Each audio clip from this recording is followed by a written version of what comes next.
The motivational letter, I started with my name and my interest of pursuing a career in that particular field that has to do with water resource engineering at Gulf University. Then I started with growing up in an undeveloped country. In all of this, you need to be telling stories. That's an interesting thing. You just need to come up with a sweet story.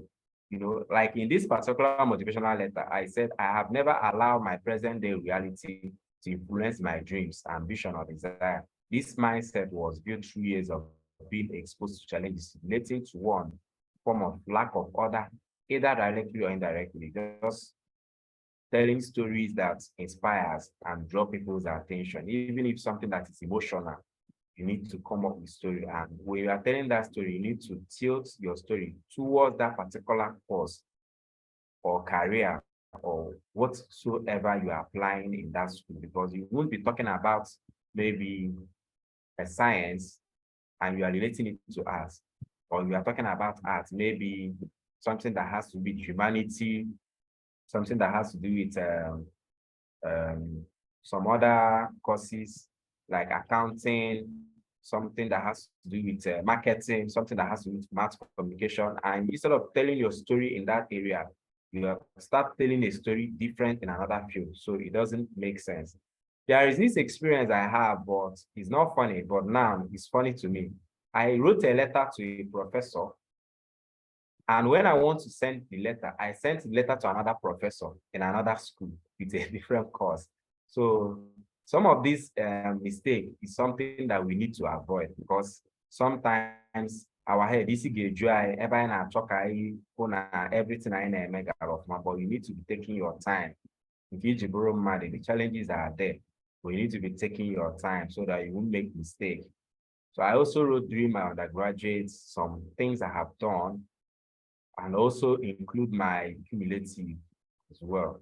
Some of this information matters because, like I said, your CV, your statement of purpose, or your motivation letter is one thing that will convince them that you are the best student or the best candidate, because there are numerous people sending messages to them, sending mails to them, seeking for same opportunity like you. So what makes your own standard is how you were able to package your informations and write up. Sometimes, even if you are not sure of what you have developed, you can send it to someone to evaluate, to go through and make corrections, so that you will be satisfied in your mind that you have done your part. It's now left for them to do.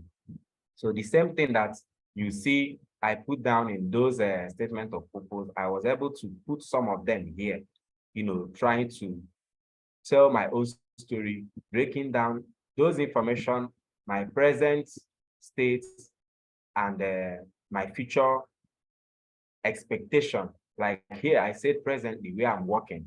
I have to put some of the information, the department, the school where I'm working. Then I also put down in this particular paragraph, if I'm admitted into the master's program, I will dedicate my time to acquire an in-depth blah, blah, blah, blah, blah. Then based on my academic achievements, I'm certain of my ability to cope with the demand. So writing statement of purpose, writing a motivational letter, it takes a whole lot of time and it takes a whole lot of energy. So you shouldn't rush. You should take your time